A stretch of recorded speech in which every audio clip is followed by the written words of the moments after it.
Give it a minute. Here we go. Now you can call it to order. How about that? We'll call the meeting to order at 7, still 7. Okay, so do we have any changes or just additions to the agenda? No? Okay. So we'll move right on to the approval of the minutes from January 11th. Is there a motion? Hey, Yeah. Is David gonna address the any of the court ruling information? Oh, right. Yeah, let's put that on there. Yeah. I don't think he has much of a, and David, is that public or private? That's public session, right? That would, yeah, we could, yeah, I think that probably, because you're represented, that probably should be executive session. Okay. Oh, okay. So we'll, Yeah, it's a legal matter. okay, so we'll put that in executive session. Okay. Oh, and I did have a tiny announcement. Well, I'll just put that in there. Just an announcement about an email that went out not too long ago. Okay. So back onto the minutes. Is there anybody wants to make a motion? So moved. Okay, Scott, seconds. Second. That's Beth. Oh, hey, Beth. Beth, Hi. your voice is different. My what? Your voice sounded different. I didn't Oh, it's just, no, I'm fine. I had my head down and I was like, who is that? Okay. Okay, is there any discussion on the minutes? Yes. Okay. Go for it, Scott. Okay. So it's not a big deal, and I probably need some help here from the board and perhaps David. But on the first page, at the bottom, the bold heading wages, just a very short. Can you all see that? Mhm. I could read it if you want me to. The new union contract has been ratified for FY21 in an effort to streamline the workday for all teachers across the SU. The Heartland teachers received a 2-step increase. So that's not correct. And then it says along with wage increase, come ancillary benefit increases. Well, I guess that would be generally correct, but so it doesn't really correctly tell what happened. I don't know how much detail you want to go into in the minutes, but just the correct chain of events was that at the beginning of FY21, all certified teachers in the supervisory union received 1 step on the wage grid because there was not a contract in place, and that's customary, and our legal consultant advised that we do that. And then fast forward to now, there was some work, and I don't remember exactly the timing of that, but and then back in December, there was a mediation and a completion to the contract, and in that process, 1 more step was awarded, or the deal was that 1 more step would be afforded to the Heartland teachers in order to achieve the unified workday language in the contract. So you follow me? Yeah, so the correct wording probably for the minutes would be, an additional step, not 2-step. It wasn't a 2-step increase. Right. It was an additional step increase. Right. So that's probably the cleanest way to Okay. straighten that out. Yeah. That's shorter than my description. No, but at least, well, it was good to hear the description because that's exactly the case. Okay. Yeah, I've got that, Scott. Thank you. I did not know the differences, so I'll include that for FY21, all certified teachers received a 1-step increase, and then the Heartland teachers received an additional step to achieve standardized workday Right. hours. Yep. Sure. Yep. Thank you. You, Wendy, that sounds good. Thank you. Thank you. Any further discussion on the minutes? Okay, then I'm going to assume we're ready to vote. So all those in favor of approving the January 11th, 2021 minutes, please say aye. Aye. Aye. All those opposed? Any abstentions? I didn't see any. Okay, we're good. So the minutes from January 11th have been approved. So Christine, you want to take it over with the principal's report? Absolutely. I will present my screen. Okay.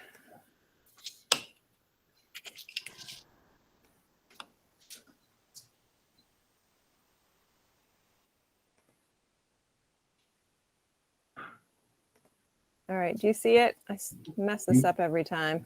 Yes, you got it. All right, all right. Put it in present mode.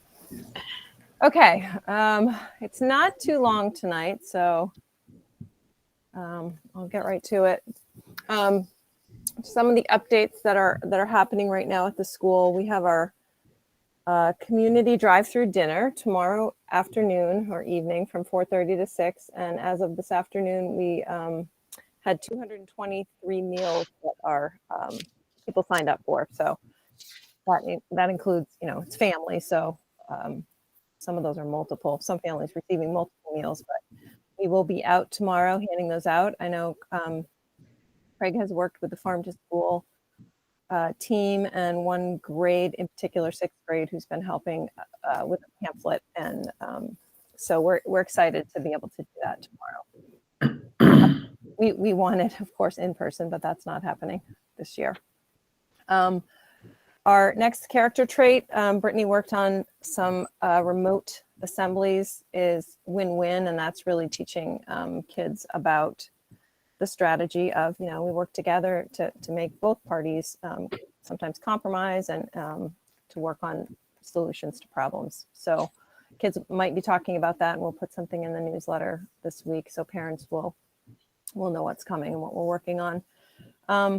Starting very beginning conversations about what school might look like next year. It's really hard to plan, not knowing exactly where we'll be. In David's weekend letter to staff, he is enlisting staff members who are interested in helping, plan for that and discuss that in the near future. So that'll be some work that we're going to be doing this spring. I'm guessing we'll have a plan A and a plan B. So more to come on that. And next week during the winter break, the admin team is going to meet to take a look at the strategic plan and craft the action plan and steps to how to implement that plan. So we're excited to get that work started. We finished up TMPs about a week or so ago. So I just have the ELA results from fall to winter, and you can see these are the average scale scores, and we're making good progress in all grade levels in ELA. It's interesting because of the shortened day and the pandemic. It's interesting to see that we're still progressing and on track, which is great. Math as well, making good progress. If you look at the scaled scores. So I don't know if you want me to go into detail. I just thought I would present it this way, but you can certainly stop me and ask questions if you have them. Broke it down by percent proficient, just to see where the trends are and what's happening in each grade level. And for the most part, things are looking good. We're pretty pleased. We do have a couple of dips in different grade levels, and recognize that this is a point in time, and the data is used to inform instruction, and so teachers look at it and use it to provide intervention and more support for kids that need it. So that's ELA and math.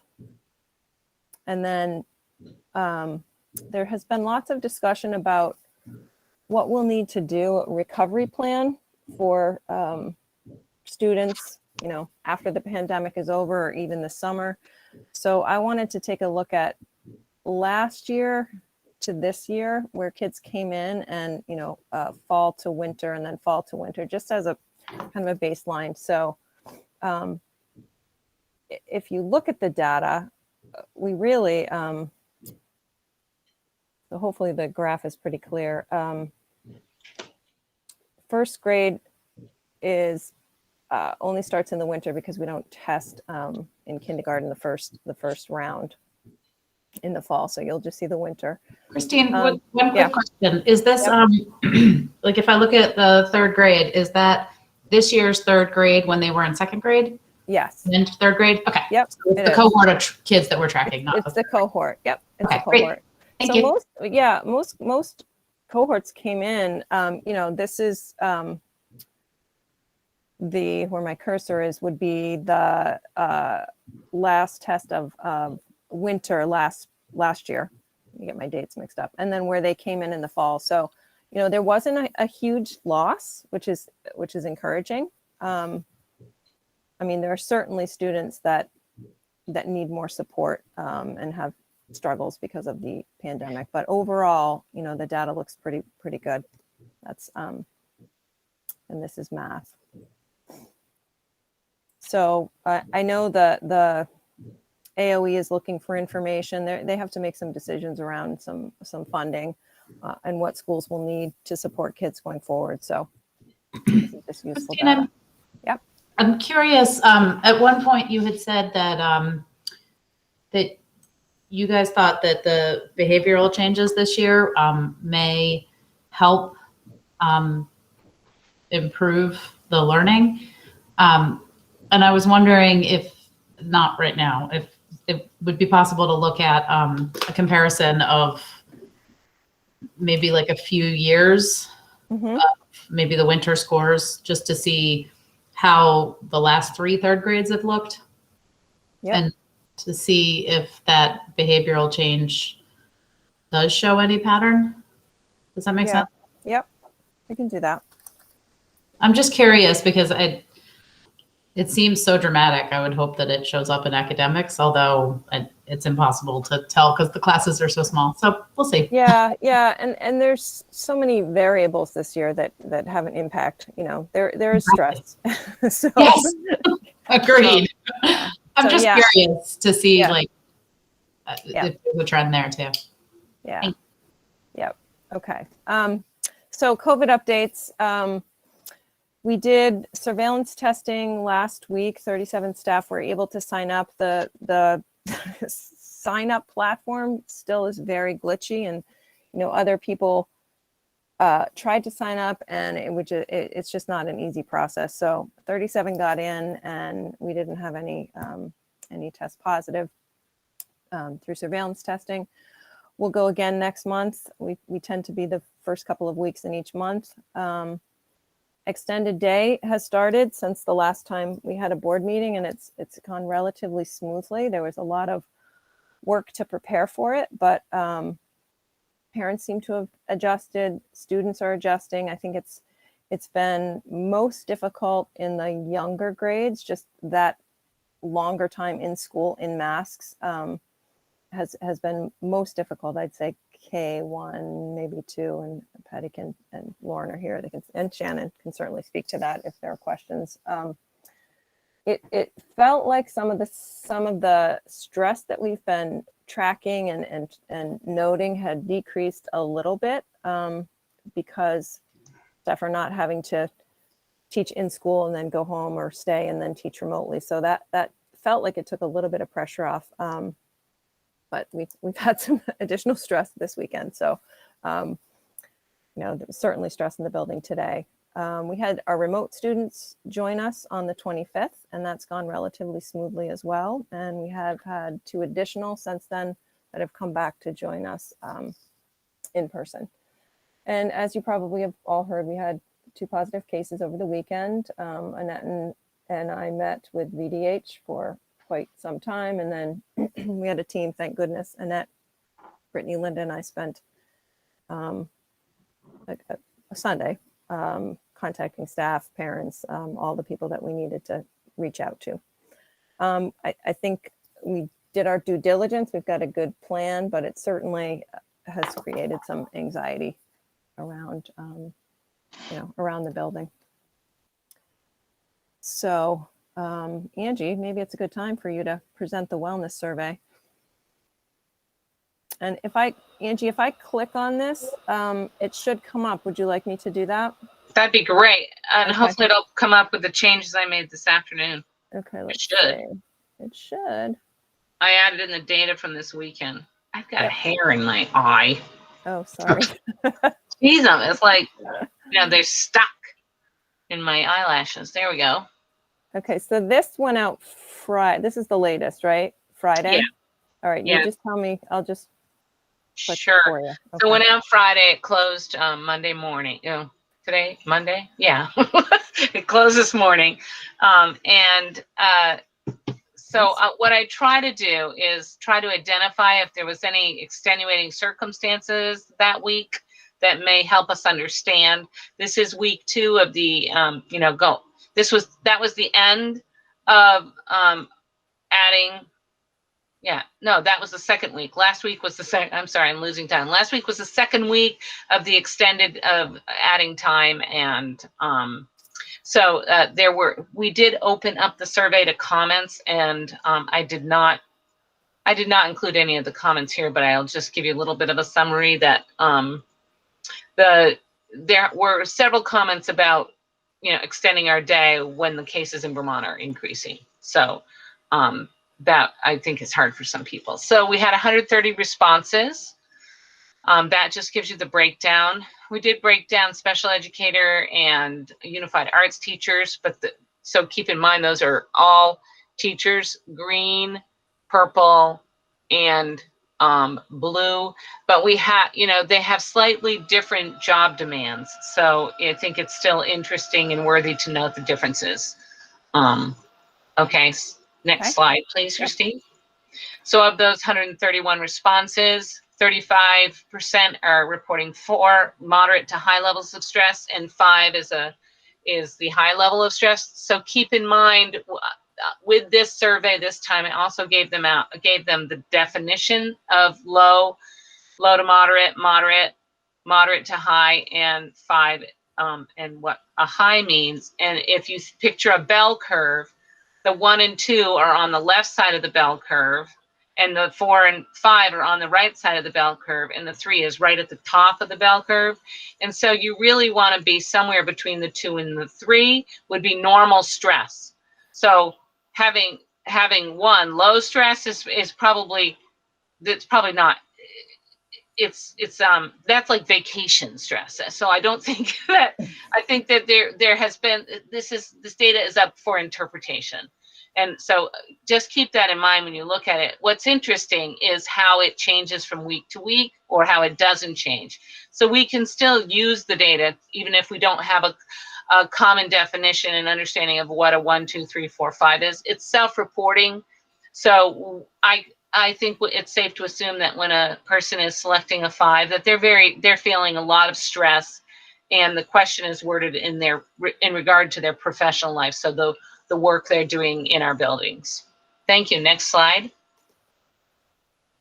So then I broke down, David wanted to see the slide presented this way. David, I think this works so much better, where you can see that these are how the roles worked out with who reported a low level of stress. And then if you can see the numbers, I won't go through and tell you the percentages. So there was 9 people that reported a low level of stress, and then that's how it worked out. Next slide. Next slide. Okay. Something happened. This is not in the right way. Okay, what would you like me to do? Go back one, because it should go slide 1, 2, 3. It should go low level of stress, and then the 2 level of stress. Let me just go one more and see. No?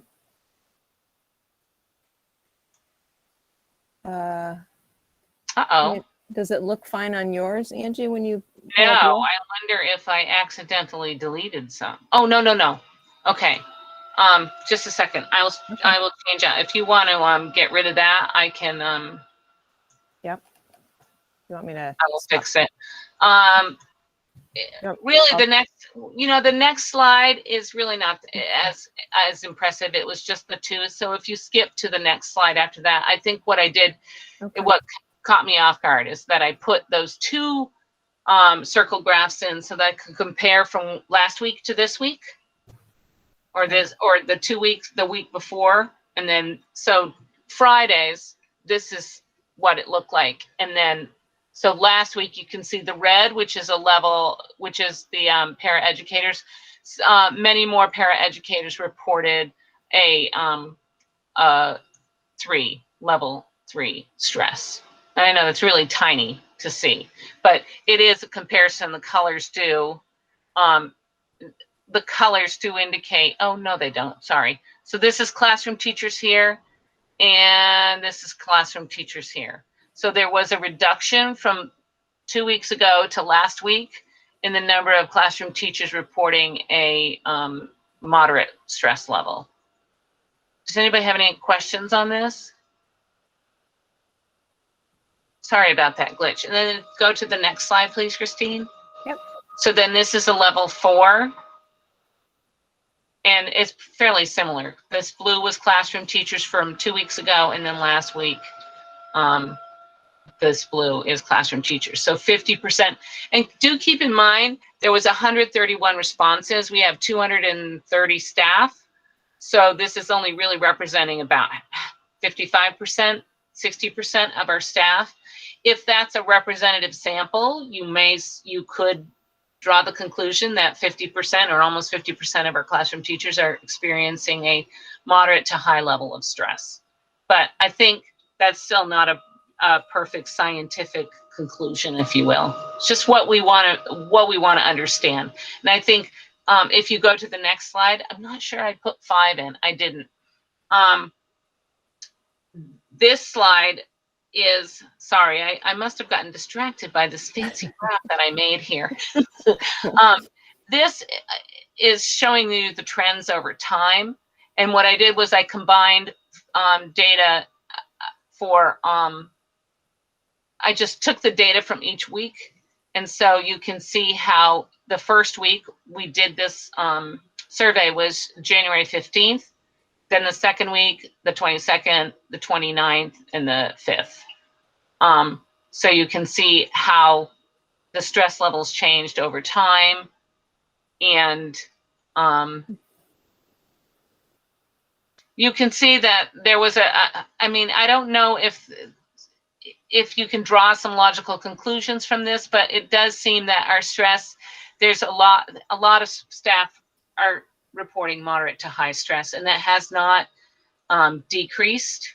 The first week we did it, it was at 40%, and then last week was at 35.5%. And if you add these two together, the first week was 52.4%, and this last week was what is that? 50.4%. So it's not, I mean, their stress is not decreasing over time. It's not increasing, but it's also not decreasing. Any questions?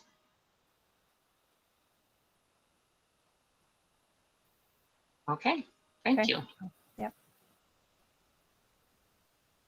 Okay, thanks, Angie. You're welcome. So the last part of my presentation is just the budget update, and Ed is here. So Ed, feel free to chime in because your level of understanding is far greater than mine. But essentially, from our last meeting, there were a few factors, but mainly the CARES money came in and provided, well, basically filled the ed fund gap, and which allowed a property yield change, and it went from 10,735 to 11,385, which lowers the tax rate. So last time we met, the tax rate in December was 1.8723. It's now 1.769, and this represents a 3.3 cent increase per $100,000 home valuation, and that's down from 13.64 in December. So this is really good news. Ed said that, there may be changes. We're not, you know, this is not a done deal. This is the yield figure has passed in the House, but it still has not been approved in the Senate. And then Ed's included what people can, you know, estimate their what they're going to pay as a difference in the value of their home. So Ed, I don't know if you want to weigh in on any other information on the budget. I can't. Can you guys hear me? Yes. Yeah, okay, because everyone else seems to be cutting in and out. I'm not. Are you on your phone, Ed? Could you just went out too? Yeah, I can't You're hear. muted. No, I'm not muted. Yeah, now I can hear you, but you cut in and out a little bit. So it might be your Wi-Fi possibly, maybe not.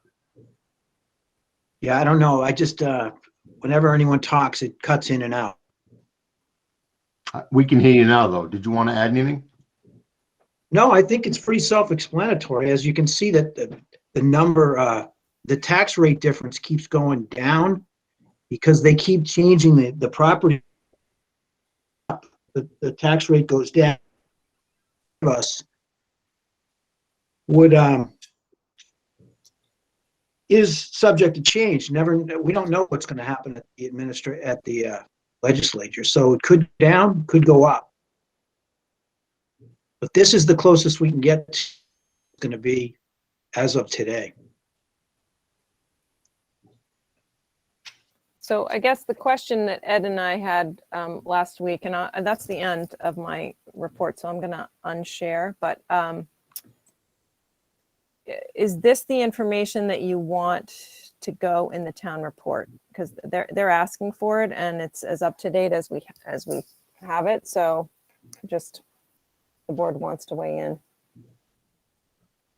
This is what you want us to send to print. They're asking for it. So. I mean, I looked at it and I think, I mean, we definitely want to print these numbers and not the numbers that we had at our last meeting. I definitely Agreed. there. And so, yeah, I think. Okay. And I'm speaking for Looks myself. good to me too. Okay, Scott's weighing in. Okay. Everybody else feeling good about it. Ed, I did have a question for you. And are we still paying a tax penalty in this because of the deficit? I'm sorry, can you say that again? Like, my impression under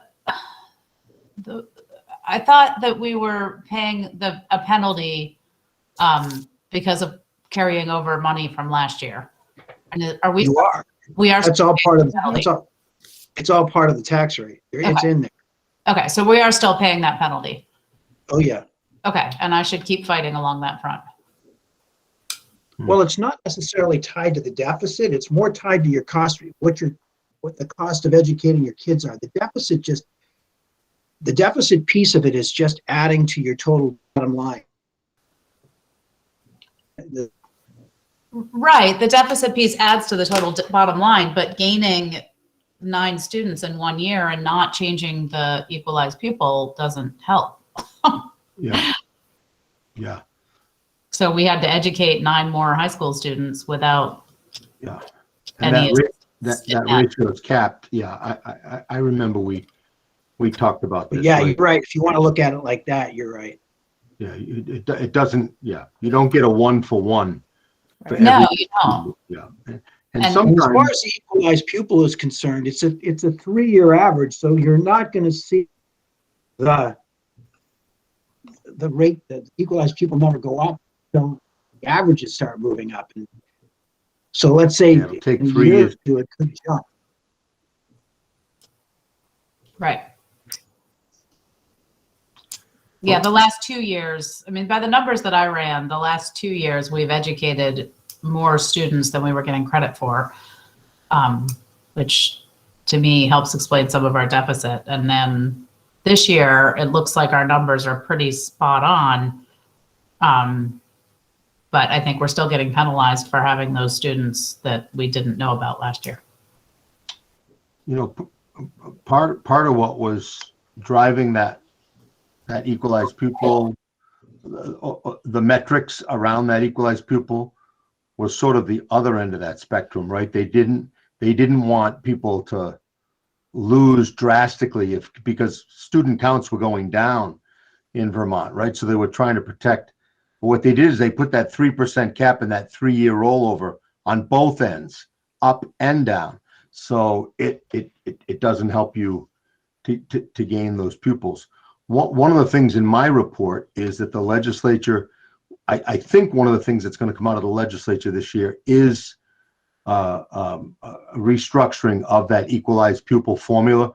So if you have thoughts, and if that's one of your thoughts, this would be the time to get to John Bartholomew or Elizabeth or a senator and just say that cap, doesn't always work as well as it might. But because I think that's one of the things I think that's going to come out of the State House this year. I'm pretty sure is a change to the equalized pupil formula. Yeah, Sarah and I have had a fairly extensive string with our legislators about this. And I'm encouraged to see the rate go down, but I'm still frustrated. But, yeah. Okay, are there any other questions? Scott, go ahead. Thank you.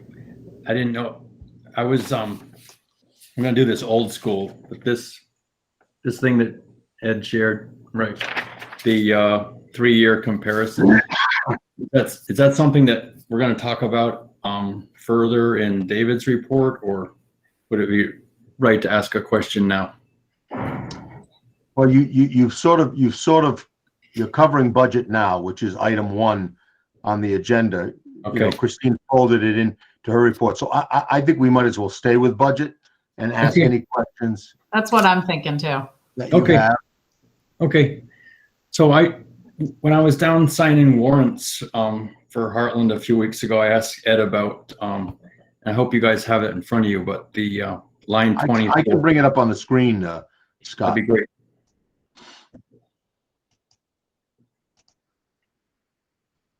Just give it a sec here. Can everybody see that? If you can make it bigger, that would help. I'm concentrating on the middle block between the 2 bold lines horizontally. Yeah, and the yellow section. So it's line 24, and its heading is Teacher Retirement Assessment for New Members of Vermont State Teachers Retirement System on or after July 1, 2015. And Ed could probably tell us exactly what that is. I wish he would. I don't know if he's there. Is he listening? Ed, you want to speak to that, line 24? Yeah, I'm here.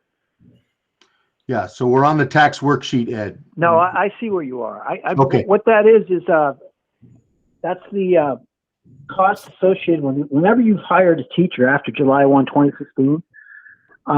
Those teachers are subject to a annual adder to the teacher's retirement. It started about $1,300, and I think it's now about $1,362. I don't know the number off the top of my head.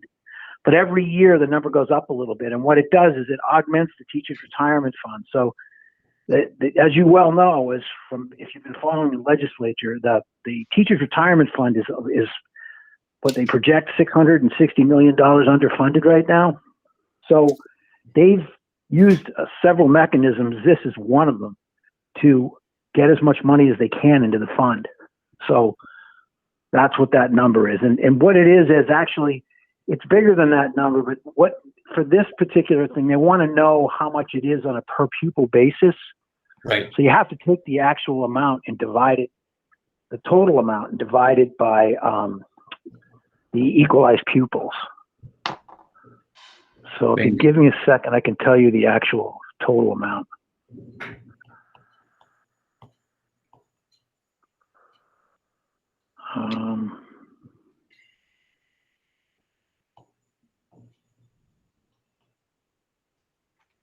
So it sounds like it's an adder that's a sort of a No, ratio. it's not an adder. It's not an adder. Actually, what those numbers are. So the amount that we have in there is $17,277. That's what they paid in this year for that particular fund, that particular fee.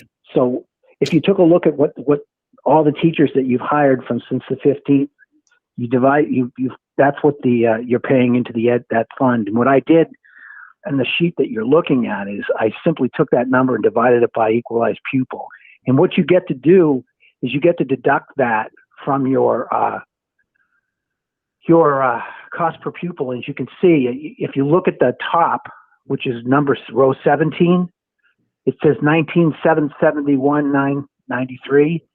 And then you deduct it by the special ed cost in excess of $45.57 per student, the deficit for solely attributable to tuitions paid, which is $410.39, and then the teacher's retirement. So that lowers the cost down, and then you compare that new total to the $18,789, and you're $489 over. And then what number goes into the formula is $20,261.69. So you're 77.968% above the property yield, which is 11,385, the last chance, which makes your tax rate 1.7797. I'm going down now on line 29, and then you go down and you get adjusted. You get out of CLA, and because you're over 100%, it adjusts the tax rate down slightly to 1.7691 on line 33, and that's where your tax rate is right now. Yeah, so thank you, Ed. That's a great explanation. That's exactly what I was hoping for. I appreciate that.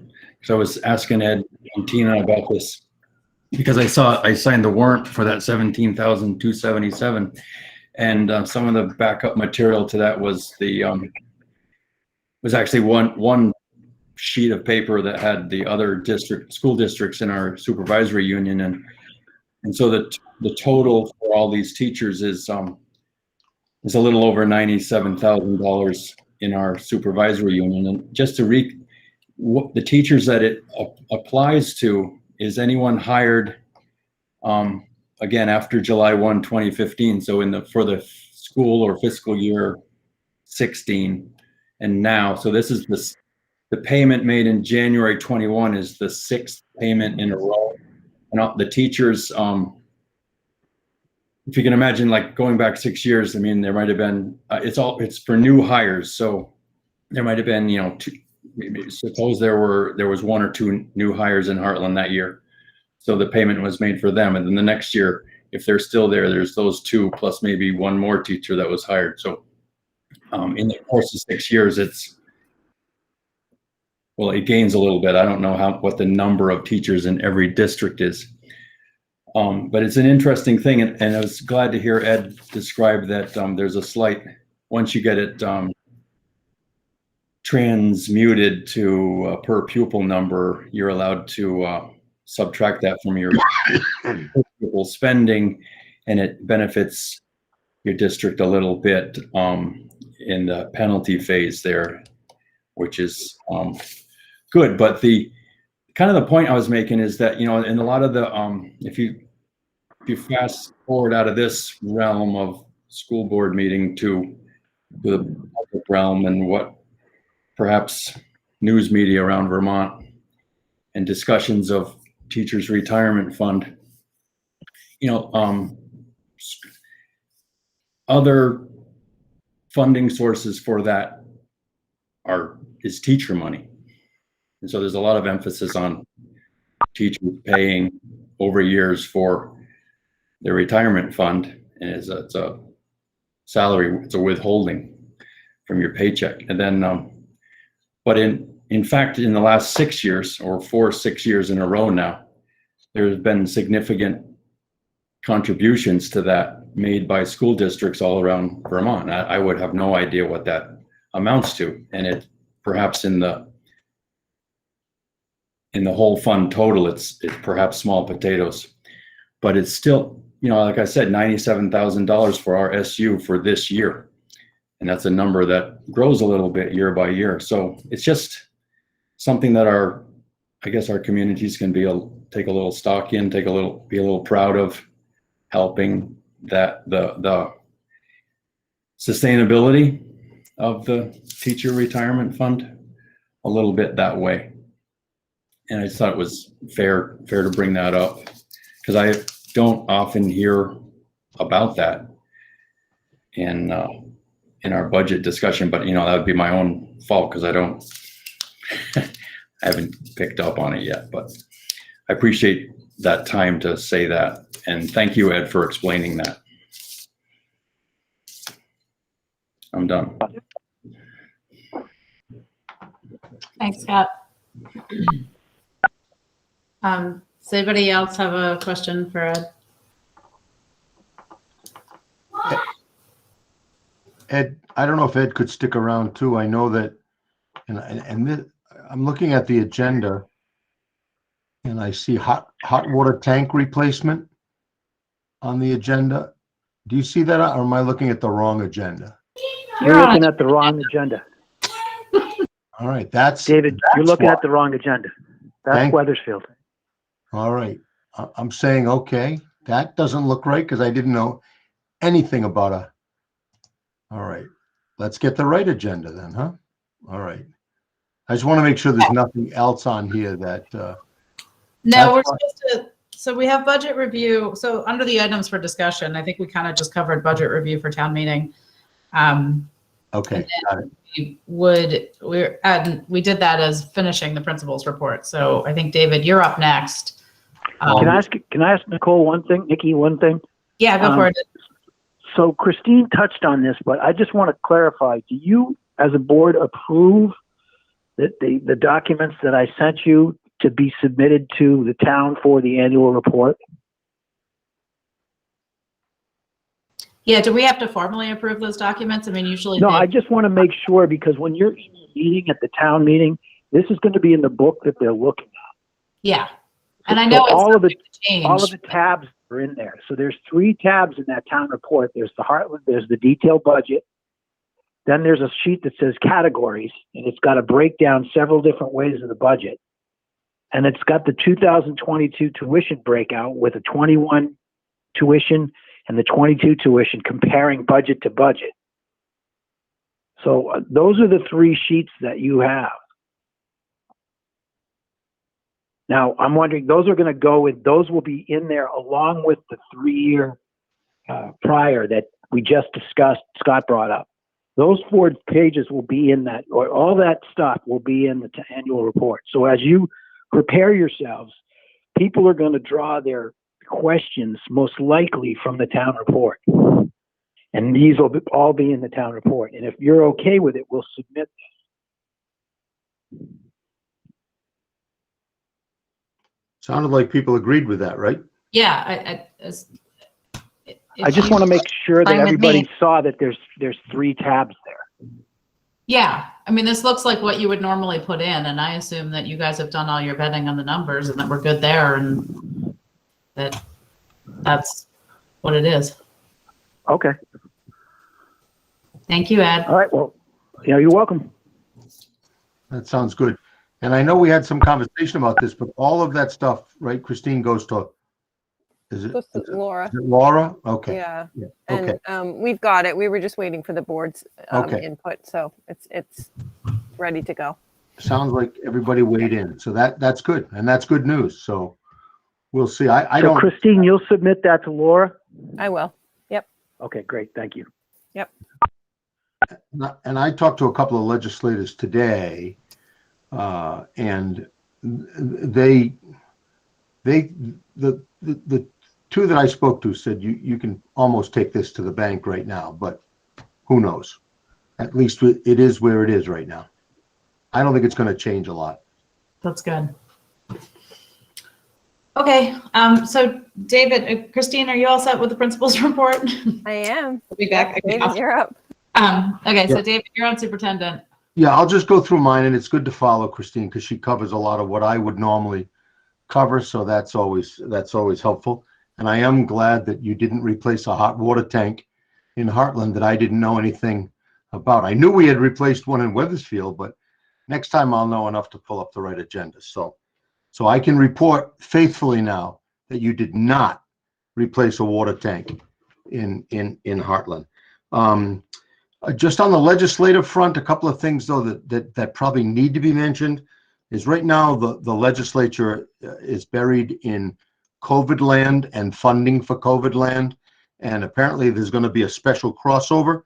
Usually the crossover for bills from the House to the Senate and the Senate to the House doesn't happen until after town meeting, but because these COVID items that they're discussing right now, which includes rules around how they're going to distribute, these ESSER2 monies and those pieces. They're going to do a special crossover next week or the end of this week on those specific financial bills. And the general consensus is that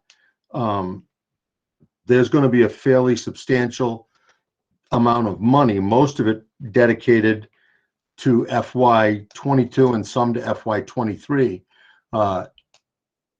around the recovery plan that Christine was talking about.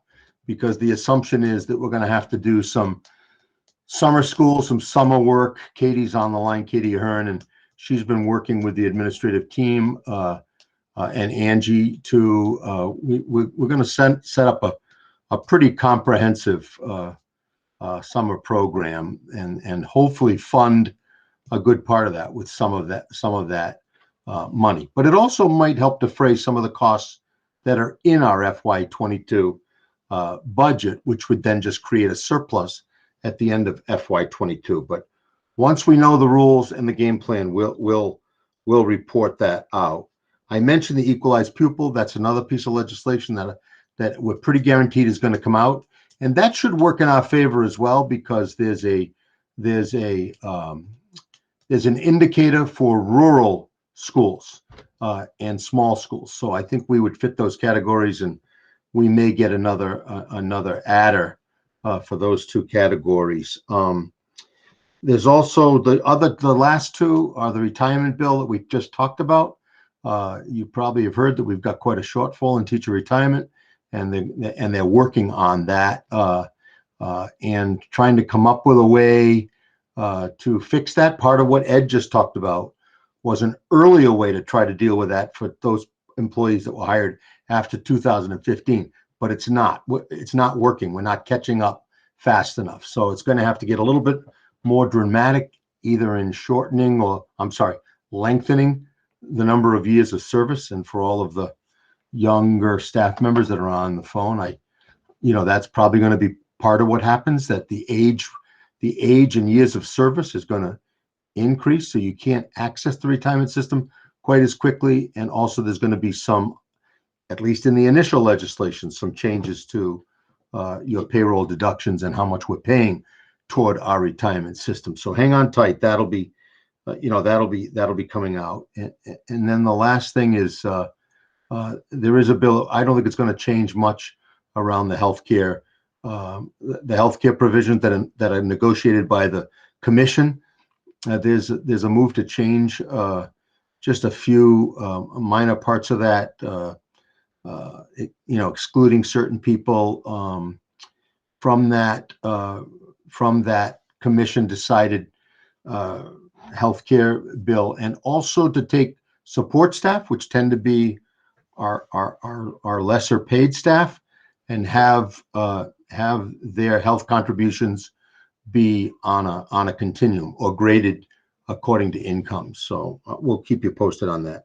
Anti-racism was on my list, but it's also on our agenda, so I'll hold off on that.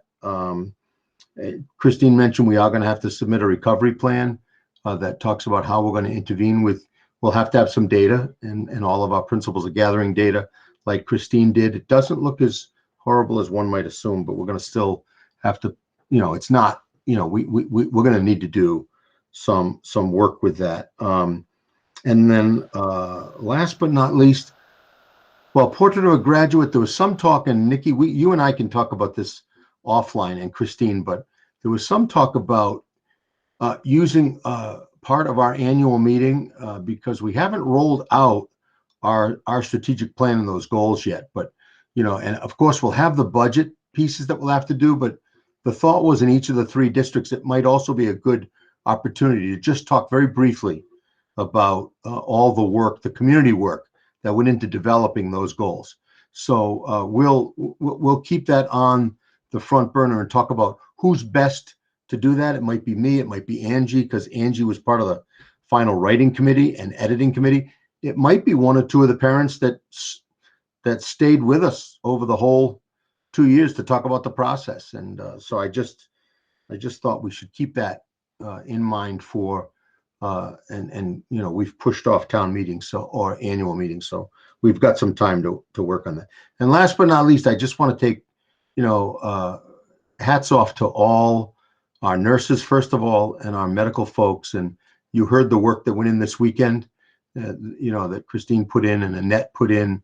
That's going on across the supervisory union, and that's to some degree above and beyond the call of duty, but they just continue to do a great job. And to the whole staff, I know many of them are on, well, not many of them, but some of them are on tonight. And I think that transition was as seamless as it was because our staff is just good at what they do, and they plan and they work together and they team.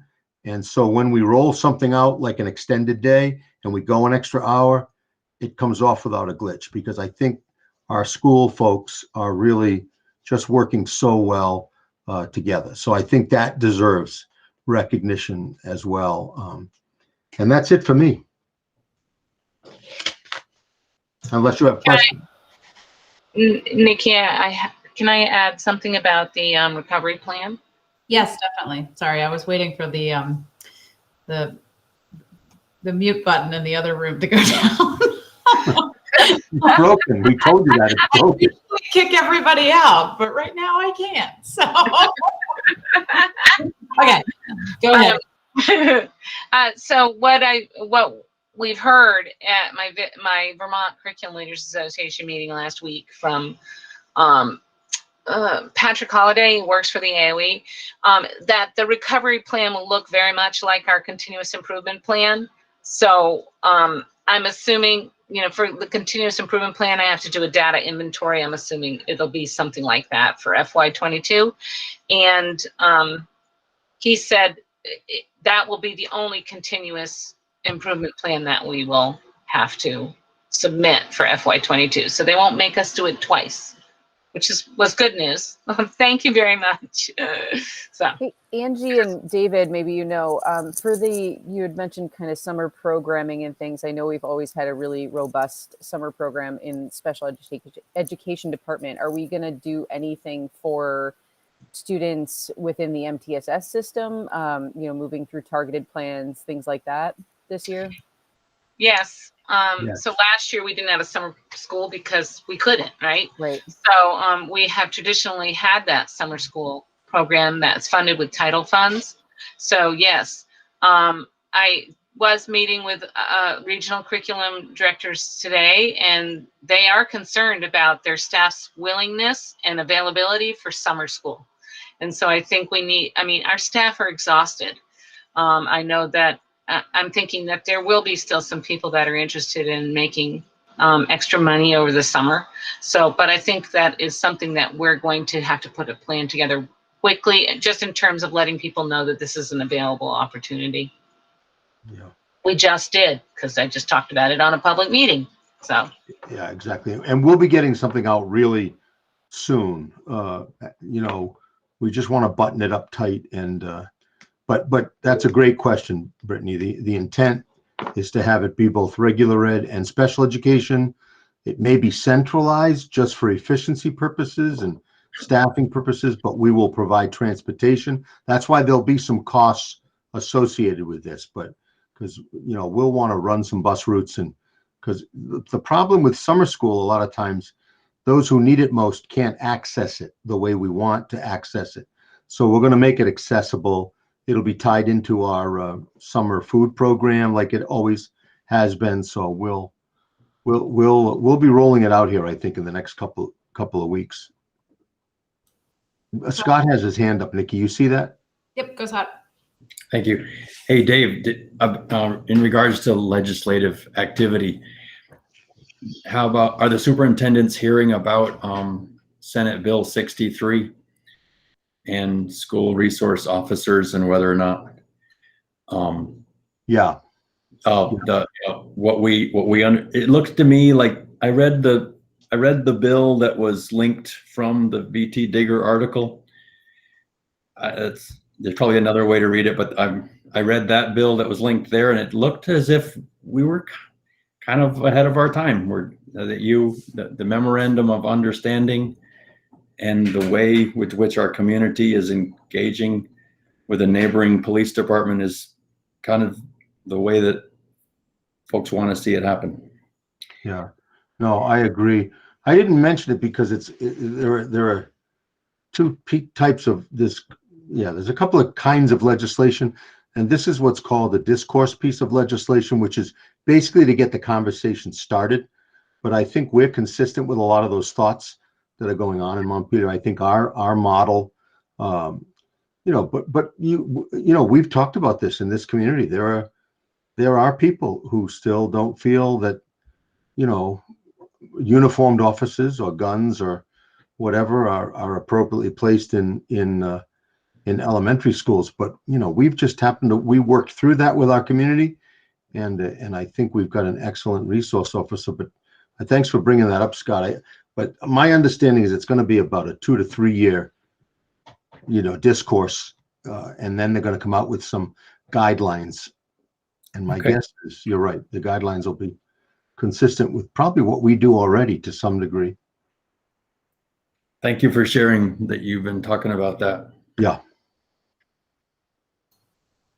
Okay. Any more questions for David on the superintendent's report? Okay. We are now on to public participation. We have public. Is there anyone that wants to say anything at this time? Okay. So back on our items for discussion, I said that I was going to add something to the agenda. I think a lot of you got an email from Elizabeth Burrows looking for feedback for David's evaluation, because we know that David loves getting evaluated. One of my favorite times of the year. Well, the executive committee is trying to make this less painful on everybody, and I hope that we are going to make it productive. So board members, you have received an email, and administrators, you have also received an email. So please follow up so that we can make an educated discussion or put together an educated discussion. So, okay, so that was that. We've talked about the budget review for town meeting. So, and Nicole, your report is pretty much ready to go now. I know you did some editing. It is now. It is now. Okay, good. And so, Christine, that'll also go out, right, to Laura? Yeah, Laura. Nikki, you send it to her? Yeah. Yeah, board members, I will, so what David's talking about is that I write a letter to the town on behalf of the school board. And that I'm supposed to have turned in like ASAP. So Sarah and I went through it since we had that newfound hour of school board business time today. So Sarah and I went through it.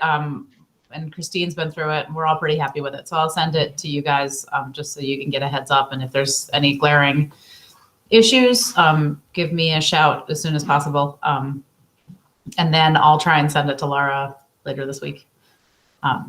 So that is happening. And it is the longest letter I've ever written. I think I started with 2 pages, and then last year I went to 3, and now we're at 4. And next year, better be less exciting. So that's all I have to say. I could not figure out how to distill this year into 3, much less 2 pages. So, okay. So just to check back in, we're good with budget. No more. Done. Check it off the list. Okay. The anti-racism task force. I don't have a lot to update. I'm trying to remember where we were. The committee reviewed it and then reviewed the anti-racism policy that we received from Righting Wrongs. And then I made edits with the help of Lori Brown. And then those edits I sent back to Righting Wrongs, and I haven't heard back from them. So I will poke them again, and hopefully we hear back soon. If not, I'll just send it to the anti-racism committee, who has not yet seen all of the edits. It was a working document that we worked on together, but they have not seen the complete edited version. So I will do that. And the noises you hear is rip sticking in the other part of the basement. So I apologize, but they're being quiet. So that's the update on anti-racism.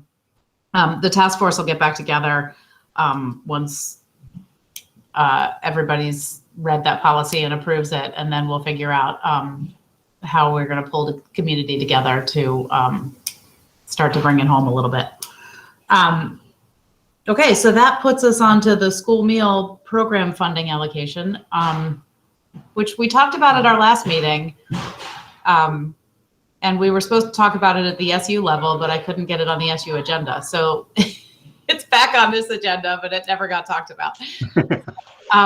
Is there do you guys want to talk about it again? Do you want to just give me a quick reminder of what we talked about last David, time? you weren't at this meeting last time. Yeah, that's right. Yeah, that's maybe why I need that reminder. Yeah. Yeah. So right now it's the school meal is allocated based on equalized pupil at the. Okay. Yeah. But that means that Heartland and Weathersfield are paying for pupils that are not participating. So we had talked about maybe making it some other representation of kids in the buildings or something like that. So is there any more discussion on that one? So do you want me to make sure that it gets on the SU agenda, or have you already pushed something to Amy? I pushed something to Amy, but if you could make sure it gets on the SU agenda, that would be good. Amy knows about it. And she was supposed to get it on the next agenda.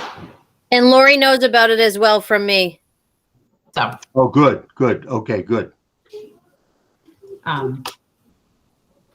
So once we got to the agenda items, guys, we did that all in 6 minutes. That was quick. That's a record. Just took us an hour to get to the agenda.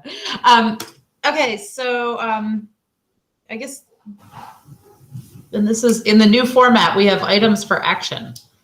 And we don't have any tonight, so that's okay. Good. I don't even know what that is because we usually. Well, if you had something to vote on, you'd push it down to items for action. But you don't, so you're good. So we'll check that off. Okay, and so. And for those of you who don't know, we have a new agenda format. So I am finding snags right now. So we might, Wendy, we might move setting the agenda up above the tentative executive session. Yeah. Just so that we can set the agenda before we go into executive session. Yes.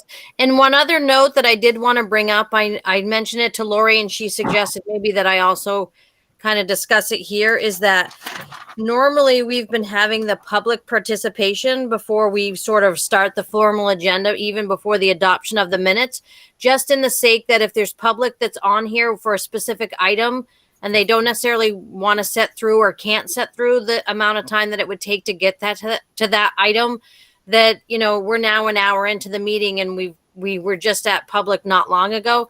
I'm just thinking about people's time and what their availability might be. So either moving that up or having a better understanding of when you would hit that in the agenda so that people could kind of time it to set in. Either way, but I know that there was a lot of discussion about the agenda formatting, so I'm just throwing that out there. Yeah, no, that was, so as we were flowing through this new format, that was actually something I didn't like. I don't know how the other board members felt. I would rather have, I'd like to do the minutes and then do public participation. Yeah. I think that's a good flow. Because I And- want public to be involved in the minutes discussion. Yeah. From the previous Right. And clearly the tentative executive session should go after setting the agenda. So that's good.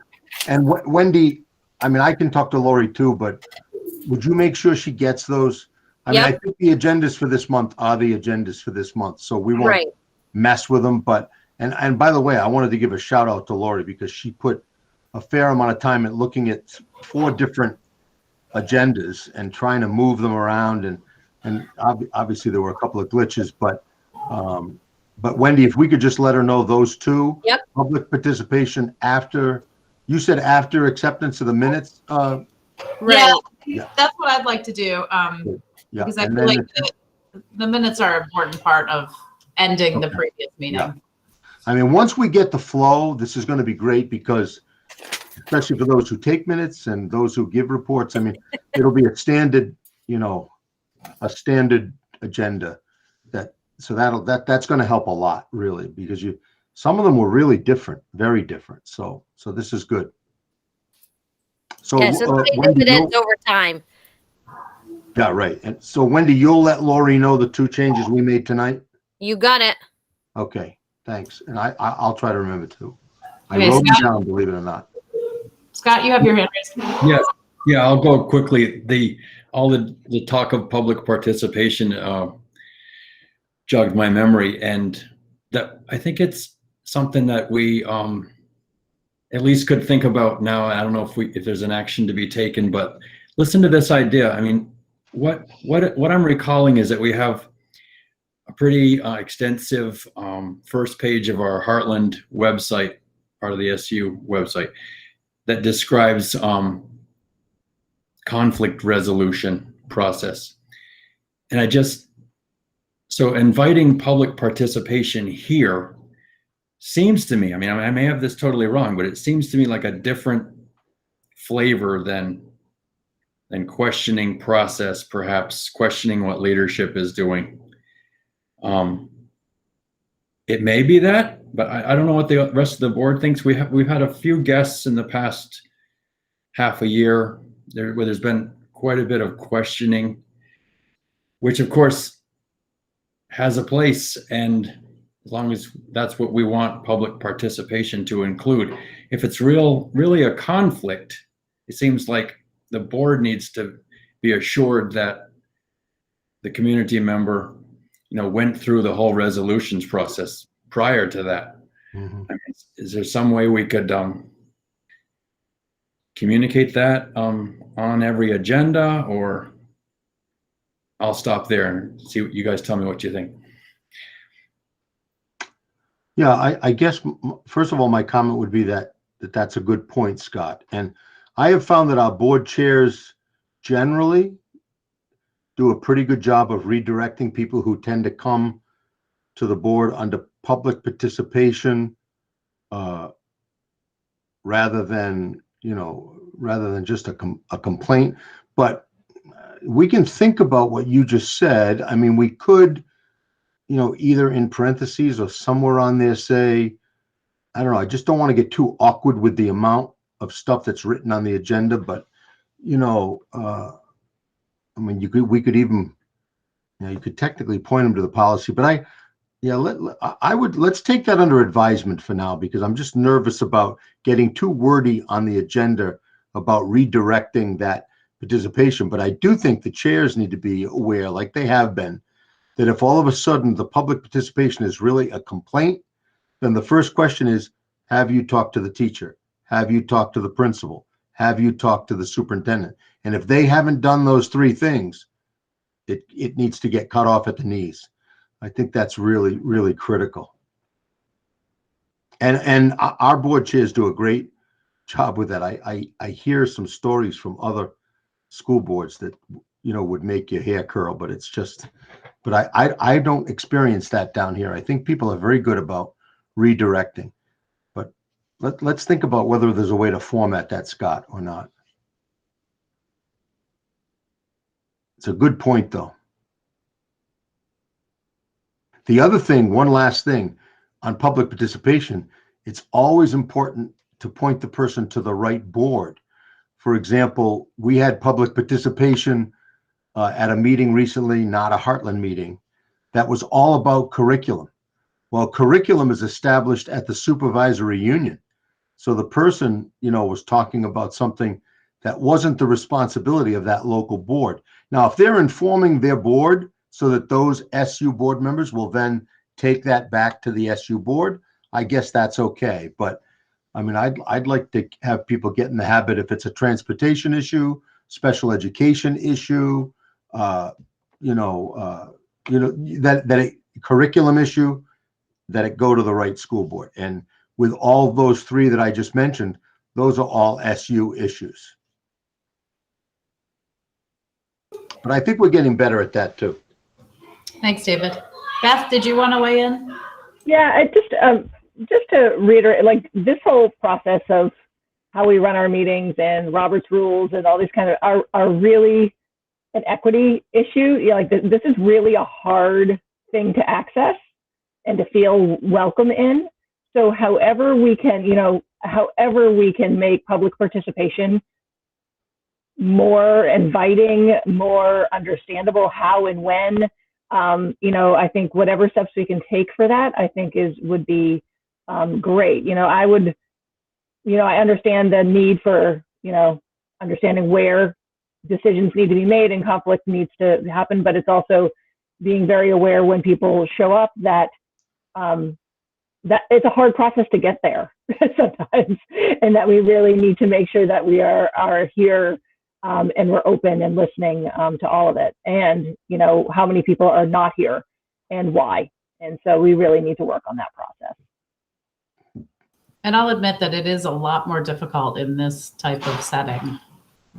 Yeah. When people would show up in person, you could kind of walk over and be like, "Hey, did you want to say something today?" And in this type of setting, It's a little hard. Not that opportunity. So,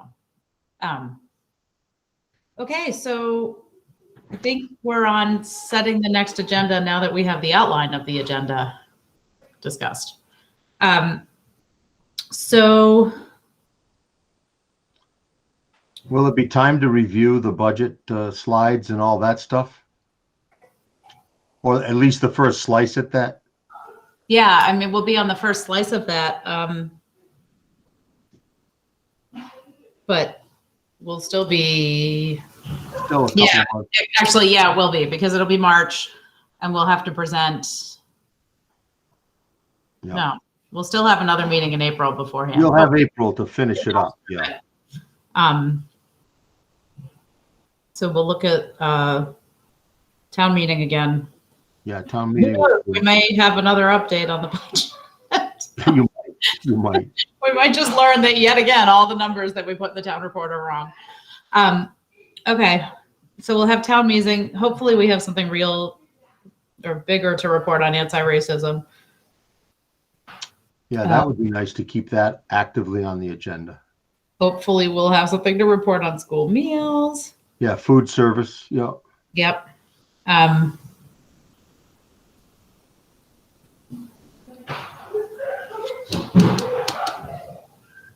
Does anybody have any other thoughts? I'm looking through our radar list. I'm feeling like, sorry. I wish I could hit mute over there. Okay. Are there any other things that the board members feel like we need to talk about? Colleen?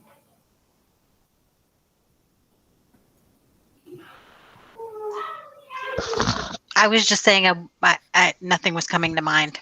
Okay. That's what my hands were saying. Oh, I just saw one and it looked like you raised your hand. I think it was just one. Okay. And Um, yeah, I don't okay. know if you're thinking it'll come under your principal's report, but your summer plans that you mentioned about. Yep, we can. Yeah, put them in there. that would be good to, if we're ready, we can certainly, if not, we'll just postpone it. That's good. Yeah. Um, We can That's not- we can update you on where we're at in the process. Yeah. Yeah, because that's going to be a big one. Yeah. yeah. And actually, while I'm thinking about it, how are we for outdoor education heading into the spring? Because by the time we get to the next meeting, it's going to be March. Are you talking about all our collapsed carports? Maybe. They look How nice. many of them are collapsed? All but 3, and they Looks like a are mashed unfortunately they're I've talked to John and Joe about trying to get them taken apart, but they're frozen in at the moment. So as soon as we can, we're going to see what we can salvage and put back together, but it's going to be after they become, accessible. So, and we're thinking we can take parts from various ones and put some together. Okay. And do we have any money left in that fundraising stream? No, Jill Rubin offered the money up for other outdoor equipment, and that was gobbled right up by staff that needed things. Which is good. It's all going to the right place. Yeah. Okay. Okay. So I might just put outdoor on there just to see Yeah. what might need to happen there. Okay. That looks like a good idea.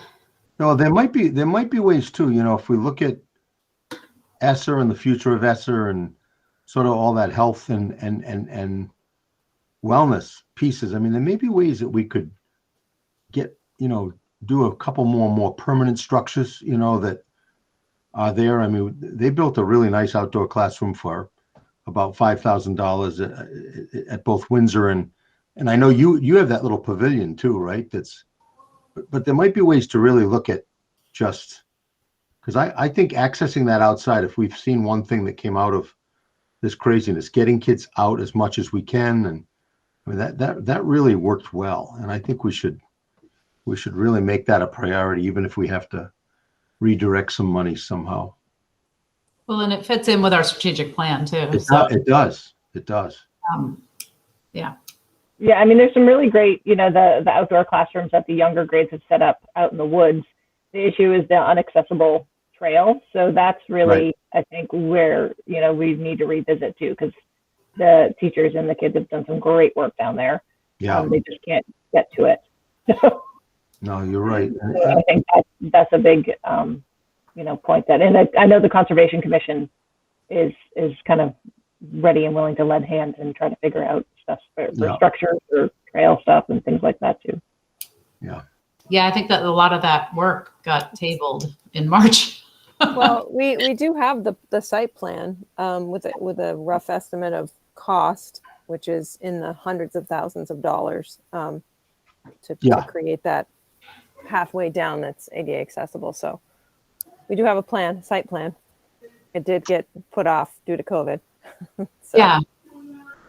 Okay. It's a good agenda item. I think I want to come back to that. Yep. Because I feel like we have some headspace, small amount of headspace.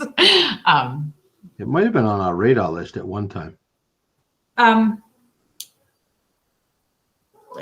other thing I've just been thinking about is just staff wellness. Those stress level charts were stressing me out.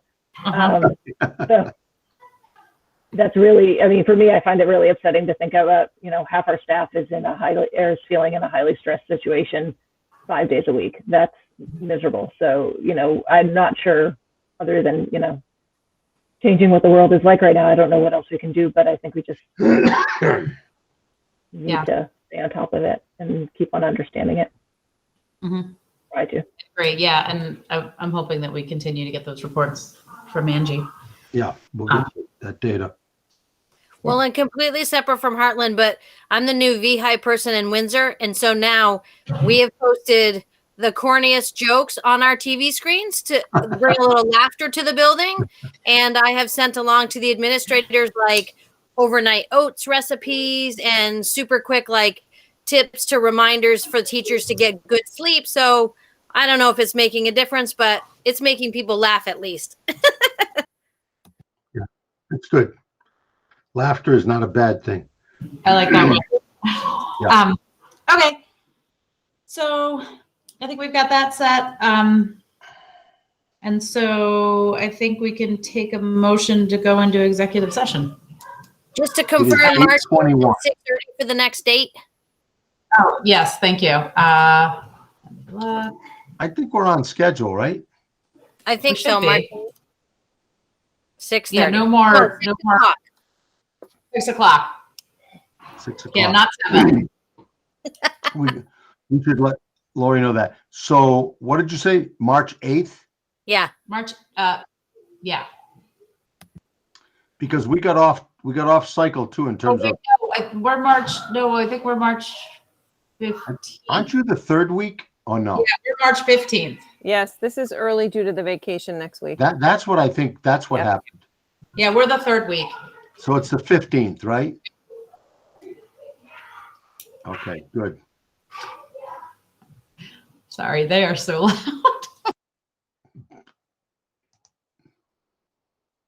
Okay, so March 15th. And now I'll take a motion to go into executive session. I Emotion. move we go into executive session. Okay, and actually, before I got distracted, we're going into executive session to discuss a legal matter. So I saw 3 people move. So Colleen and Sarah. We're with Colleen. Okay. Okay. Thank you to all the teachers who came to our meeting today. I wish you guys well. I know it's a stressful time right now. We're all going to get through this, I hope. Okay. So Take a vote, Nikki, to go into executive. yeah. So I'll take a vote now to go into executive session. All those in favor, say aye. Okay.